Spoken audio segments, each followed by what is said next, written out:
नामुकम्मल अमल। जी, तहकीक बार बार यही कहती है कि परफेक्शन जैसी कोई चीज़ नहीं होती, वो एक आइडियल है। हकीकत यह है कि अमल करने से ही रास्ता साफ होता है, चाहे वो अमल कामिल ना हो।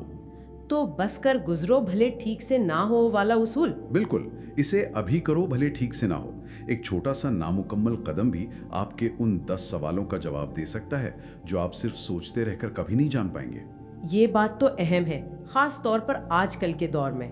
लेकिन कभी कभी ये सोच दूसरों को देखकर भी तो आती है ना, कि उसने ये किया तो मैं भी करूं, या लोग क्या सोचेंगे। आपने बिल्कुल सही पॉइंट उठाया, और यही चौथा कदम है, बैरूनी शोर को कम करना।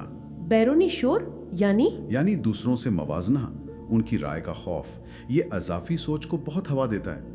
जरा यही कहते हैं कि सोशल मीडिया थोड़ा कम करें, दूसरों की जिंदगियों में क्या हो रहा है उस पर कम ध्यान दें, और अपनी अंदरूनी आवाज पर ज्यादा तवज्जो। बिल्कुल, अपनी तरजीहात, अपनी ज़रूरियात, हाल में रहना ज़्यादा ज़रूरी है परफेक्ट होने की कोशिश से। अपनी जात पर तवज्जो, इसी से जुड़ी वो एक छोटी सी नज़म भी थी ना मवाद में। जी, वो नज़म बड़ी खूबसूरती से इस कैफियत को बयान करती है। सोच सोच के ठग गया और जिंदगी गुजर गई, फैसला ना कर सका, बस पॉसिबिलिटी में मर गया। बिल्कुल, इम्कानात में ही खो गया। और यही बात एक बिल्कुल मुख्तलिफ जाविये से हमें कुरान पाक में भी मिलती है। अच्छा, जी, सूरत आल इमरान आयत 159, फ़ायदा अज़मता फ़तवक्कल अल्लाह, यानी जब तुम पुख्ता इरादा कर लो तो अल्लाह पर भरोसा करो और अमल करो। तो तरतीब वाज़ेह है, फैसला, फिर तवक्कल और फिर अमल।